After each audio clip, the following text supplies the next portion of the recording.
హల్లెలూయా. దేవునికి స్తోత్రం. మీకు అందరికీ కూడా నా యొక్క శుభాభివందనాలు తెలియజేస్తున్నాను. ప్రియ దేవుని సంగమ, అనుదిన ఆత్మీయ ఆహారంగా ఈరోజు దేవుని యొక్క వాక్యము సమూయేలు మొదటి గ్రంథము 2వ అధ్యాయము 12వ వాక్యము.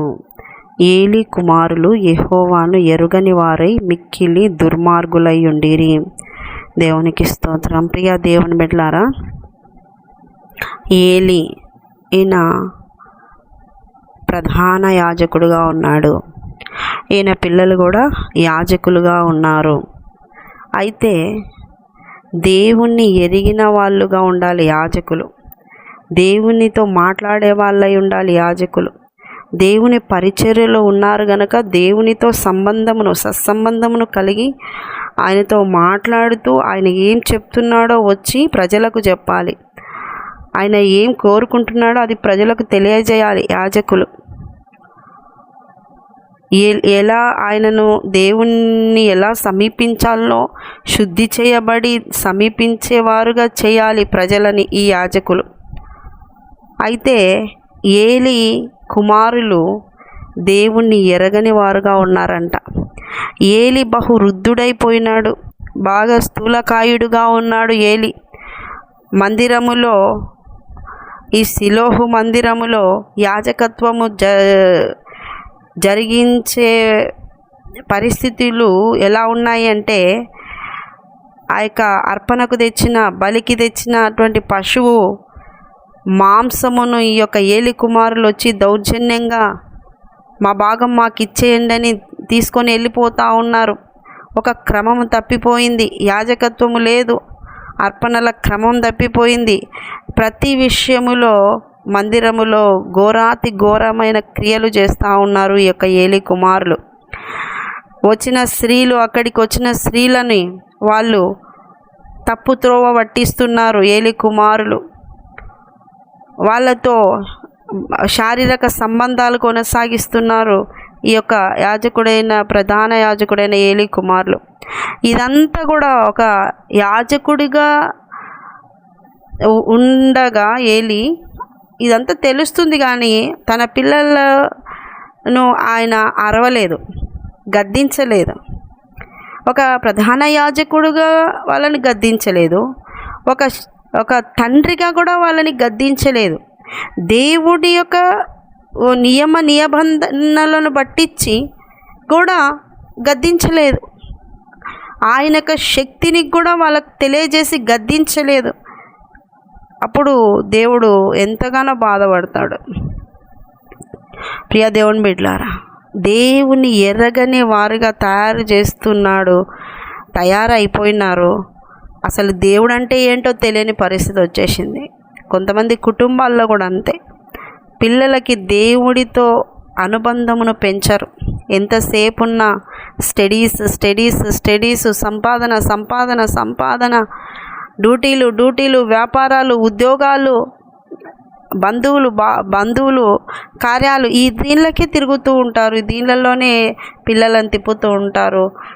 వాళ్ళకి బైబిల్ అని, వాక్యాలని, ప్రార్థనని, దేవునితో మాట్లాడడం, దేవుని దగ్గర మోకాళ్ళేసి మీరు అడిగితే దేవుడు ఇస్తాడని, దేవుడు మిమ్మల్ని చూస్తున్నాడని, దేవుడు మీ వెంట వస్తున్నాడని, దేవుణ్ణి ఏ పరిస్థితుల్లోనైనా మీరు ప్రేయర్ చేసుకొని ఆయన సహాయం పొందండి కానీ ఆ అనుభవాల గుండా వారిని నడిపించే వాళ్ళు కరువైపోతున్నారు ఈ రోజుల్లో.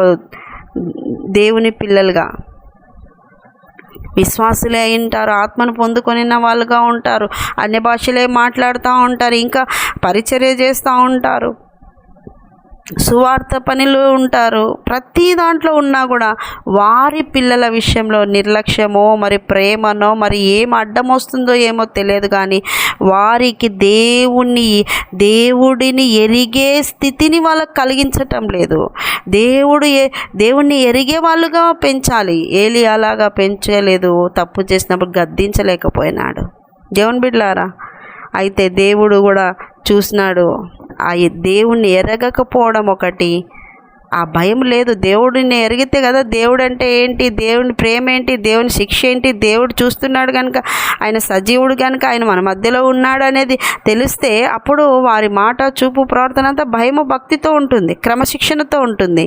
దేవుని ఎరగని వారుగా ఉన్నారు కనుక వారు దుర్మార్గులుగా ఉండి ఆ యొక్క యాజకత్వమును చెడపగొడుతూ ఉన్నారు. వచ్చిన వాళ్ళని రాంగ్ రూట్లోకి నడిపిస్తూ ఉన్నారు. అటువంటి సమయంలో దేవుడు సమూయేలుతో మాట్లాడతాడు. నిజంగా ప్రియ దేవుని బిడ్డలారా, దేవుణ్ణి ఎరగని వారుగా అంటే తీతు పత్రిక మనం చూసినట్లయితే అపోస్తలుడైన పౌలు తీతుకు రాసిన పత్రికలో 1వ అధ్యాయం 16వ వాక్యంలో మనం చదివినట్లయితే, దేవుణ్ణి ఎరుగుదుమని వారు చెప్పుకొందురు గాని అసహ్యులను అవిధేయులను ప్రతి సత్కార్యము విషయము భ్రష్టులునై ఉండి తమ క్రియల వలన ఆయనను ఎరగమన్నట్టున్నారు. చూసినారా ప్రియ దేవుని బిడ్డలారా, అసహ్యులు, అవిధేయులు, ప్రతి సత్కార్యం విషయంలో భ్రష్టులు, దుష్టులు, వాత వేయబడిన మనస్సాక్షి కలిగిన వాళ్ళు, దేవుడు శిక్షించలే, దేవుడు చూడడం లేదులే అనుకుంటూ క్రియల ద్వారా, క్రియలను బట్టించే కదా మనము దేవుని ఎరిగిన వాళ్ళ క్రియలు ఎలా ఉంటాయి, దేవుని ఎరగని వాళ్ళ క్రియలు ఎలా ఉంటాయి, విశ్వాసుల క్రియలు ఎలా ఉంటాయి, అన్యుల క్రియలు ఎలా ఉంటాయి. ఈ విధంగా మనము చూస్తాం కదా, క్రియలను బట్టించే కదా. దేవుని ఎరిగిన వాళ్ళ క్రియలలో భయము, భక్తి, ప్రేమ, పరిశుద్ధత, ప్రార్థనా జీవితము, వాళ్ళ వస్త్రధారణ, వాళ్ళ యొక్క నడవడంతా బాగా వేరుగా ఉంటుంది, దేవునికి ఇష్టంగా ఉంటుంది. దేవుణ్ణి ఎరగని వాళ్ళ బ్రతుకు ఎలా ఉంటుంది? ఒక భయం ఉండదు, ఒక భక్తి ఉండదు, ఒక క్రమం ఉండదు. వస్త్రధారణ విషయంలో కానీ, మాటలో కానీ, చూపులోని ప్రతి విషయంలో వాళ్ళకు నచ్చినట్టుగా వాళ్ళు ఉంటారు, వాళ్ళ కోరికలను బట్టించి వాళ్ళుగా ఉంటారు. కానీ దేవుణ్ణి ఎరగని వారుగా వేటిని బట్టించి తెలుస్తుంది?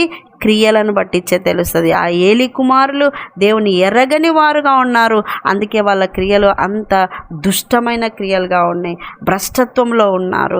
కనుక ప్రియ దేవుని బిడ్డలారా, అంతగా ఉన్నా కూడా ఏలి వాళ్ళను గద్దించలేకపోయినాడు, గద్దించే పరిస్థితి లేకపోయింది.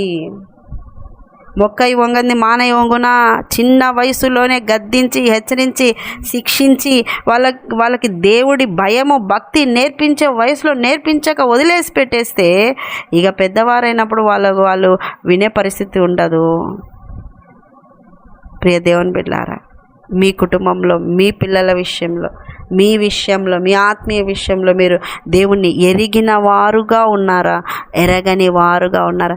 ఎరిగిన దేవుని పిల్లలుగా ఉన్నారా, ఎరగని దుష్టులుగా ఉన్నారా? దేవుని ఎరిగిన వారి క్రియలు కలిగి బ్రతికి దేవునికి మంచి పేరు తెస్తున్నారా, మంచి సాక్షులుగా ఉన్నారా?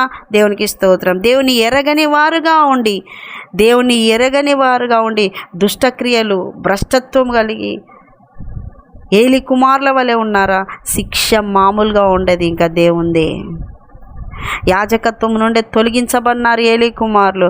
సమూయేలును అక్కడ దేవుడు తీసుకున్నాడు, సమూయేలుని పిలుచుకున్నాడు, సమూయేలుని ఏర్పాటు చేసుకున్నాడు. సమూయేలుని చిన్న వయసులోనే ఆయనే మాట్లాడుతూ ఆ యొక్క యాజకత్వమును నేర్పించినాడు దేవుని బిడ్డలారా. ఒకవేళ ప్రధాన యాజకుని కుమారులు మేము లేకుంటే ఇక లేదు అని అనుకున్న పరిస్థితి ఉన్నా, దేవుణ్ణి ఎరిగిన వాళ్ళుగా కాకుండా, దేవునికి ఇష్టంగా కాకుండా వేరే విధంగా ఉంటే, నీవు కాకుంటే ఇంకొకరు ఆయన రీప్లేస్ చేసుకుంటారు. ఆయన నీ వెంట, అయ్యో నువ్వు లేకపోతే ఈ పరిచర్య ఆగిపోతుందేమో, మీరు బాగుపడుకుంటే ఎలాగా, నాకు చెడ్డ పేరు అట్లా ఏముండదు. సౌలును రాజుగా, మొదటి రాజుగా దేవుడే సెలెక్ట్ చేసినాడు. కానీ సౌలు ఆయన అనుకున్నట్టుగా చేస్తాడు, ఆయన చిత్తమును నెరవేరుస్తాడని సెలెక్ట్ చేసుకుంటే సౌలు దేవుని చిత్తమును నెరవేర్చకుండా సొంత జ్ఞానంతో, సొంత ఆలోచనలతో వెళ్తాడు. అందుకని దేవుడు ఏం చేసినాడు? నేను ఇంకొకరిని కనుగొన్నాను, నా హృదయానుసారుని నేను కనుగొన్నాను. అటువంటి గొప్ప దేవుడై ఉన్నాడు. ఆకాశమందు ఆయన ఆసీనుడై ఉండి ఆయన చూస్తూ ఉన్నాడు. ఒకవేళ ఆయన నీకు ఇచ్చినాడు ఆ యోగ్యత, ఆ యాజకత్వమైన, రాజు అయినా, విశ్వాసి అయినా, ఏదైనా ఆయన ఇచ్చినాడు అంటే దాంట్లో నమ్మకంగా నువ్వు ఉండాలి, నీ కుటుంబం ఉండాలి. ఆయన నీకు ఇచ్చినాడు అంటే నీ కుటుంబానికి అది స్థిరపరుస్తూ అది అలాగ నీకు నీ ఇంట్లో అలాగ దేవుని కొరకే వాడబడే వ్యక్తులుగా వంశాల వరకు కూడా వచ్చేస్తుంది.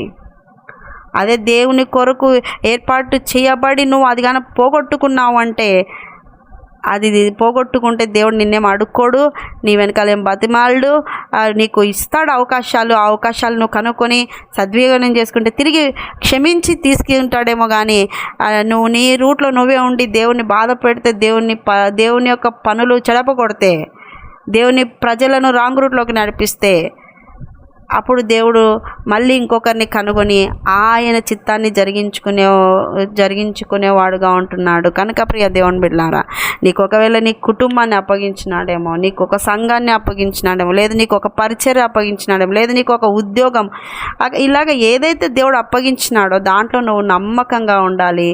దేవుణ్ణి ఎరిగినటువంటి బిడ్డగా, దేవుణ్ణి ఎరిగిన వాళ్ళ క్రియలు ఏవైతే ఉంటాయో అవి కలిగి బ్రతికినట్లయితే దేవుడు నిన్ను దీవిస్తాడు, లేదంటే దేవుడు శిక్షిస్తాడు. కనుక జాగ్రత్త కలిగి ఆత్మీయంగా నీవు నీ కుటుంబం వర్ధిల్లాలని దేవుడు ఈరోజున మాట్లాడుతున్నాడు. దేవుడు అట్టి కృపతో అట్టి జ్ఞానంతో నిన్ను నింపునుగాక. ఆమేన్. చిన్న ప్రార్థన చేసుకుందాం. యేసయ్యా నీకు వందనాలు, సజీవుడా నీకు వందనాలు, సర్వశక్తుడా నీకు వందనాలు. విన్నవారిని దీవించండి, ఆశ్రయించండి నాయన. నిజమే నాయన, ఎరగని వారు, అసహ్యులు, అవిధేయులు ప్రభువా, అవిధేయతతోనే ఏలి కుమారులు పాడైపోయినారు. అసహ్యమైన బ్రతుకులు బ్రతికి నిన్ను బాధ పెట్టారయ్యా. అయ్యా, విశ్వాసులు వింటున్నవారు నాయన, నిన్ను బాధ పెట్టక నిన్ను సంతోషపెట్టే విధమైనటువంటి రీతిలో వారి జీవితాలు, వారి క్రియలు ఉండనట్లు కృప చూపమని, విన్న వాక్యం వారి హృదయంలో నాటి ఫలింపజేయమని యేసు పరిశుద్ధ నామములో అడుగుతున్నాం మా తండ్రి. Amen, amen, amen. యేసు రక్తమే జయం, సిలువ రక్తమే జయం. ప్రవేశ నామానికి సంపూర్ణ విజయం కలుగునుగాక. Amen, amen, amen. Good morning. Praise Lord. దేవుడు మళ్ళీ దీవించునుగాక. Amen, amen.